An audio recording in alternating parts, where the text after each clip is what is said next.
Yung pagdugsa din hindi sapat ito. Saka makakakita ng talata sa Biblia, sinabi ng Diyos, hindi sapat yung ebanghelyo para maligtas kayo. Eh, yung nga ebanghelyo, magandang balita ng kaligtasan eh. So, paano hindi magiging sapat yan? Pakinggan nyo ang katunayan. Sabi ni Pablo, ngayon pinatatalastas ko sa inyo mga kapatid, ang ebanghelyo, walang kasaysayan, walang word history, walang britannica.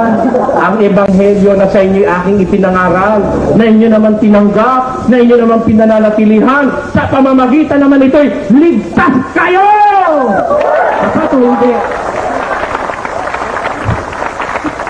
Napakalapastangan naman ng taong ayaw kumilala rito. That's 3 minutes. Kaya, ang masasabi natin mga kapatid, basahin natin sa Biblia Katoliko, baka hindi naman sapat sa Biblia Katoliko. Pero kung naniniwala, pareho lang naman yan. Pakinggan nyo sa Biblia Katoliko.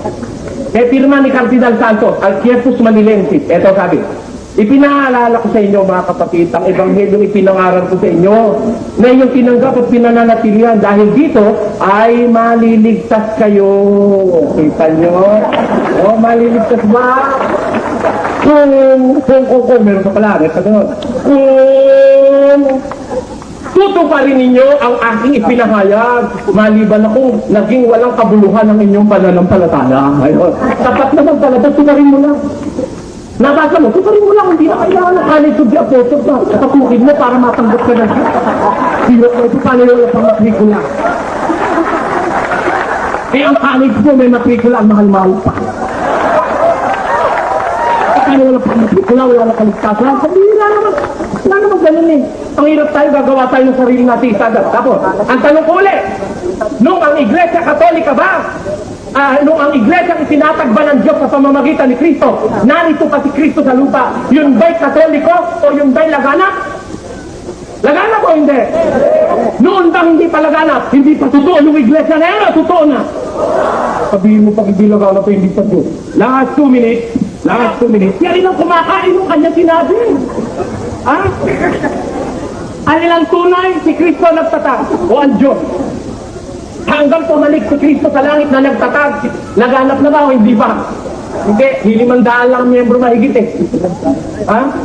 Tapos tumakabalik na sa langit, nadagdagan ng 3,000 sa araw ng Pentecostes. Pagkatapos inintay pang natawag si Pablo para lumaganap sa mga Intil, pero hindi rin nakarating sa Pilipinas noon. Sa nakatwid, hanggang noong 1521, na pumarito si Magallanes dito, hanggang noon ang Katoliko, hindi pa rin totoo dahil wala ko sa Pilipinas. Kung ang kailangan ay laganap agad, ha? Mali yan. 1 minute na lang po. Ito po ang ating masasabi dyan. Kaya, alam nyo, huwag kayong papadaya mga kapatid. Mas maganda. Tandaan nyo, kung tinatanggap natin ang patutuo ng tao, lalong dakila ang patutuo ng Diyos. Huwag niyong kakalimutan yun. Ang Diyos kung magpatutuo, nasa Biblia ang patutuo, wala sa mga kasaysayang ginawa ng tao. Mamaya, patunayan natin sa kanya kung reliable lahat yung pinagbabasa niya kasaysayan na yan. Reliable ba yan? Yun lang cry o balintawak, 2 page. Dito na lang sa Pilipinas yun, ha? Hindi mo malam kung yun ang tamang page ron. Cry o balintawak lang. Yung pang 217 AD, babasahin mo sa akin? Bakit maganda yan? Napatunayan ko, 217 AD pa lang, may anti-pope na, anti-Kristo. Yung napatid na napatid. Alright, salamat ka.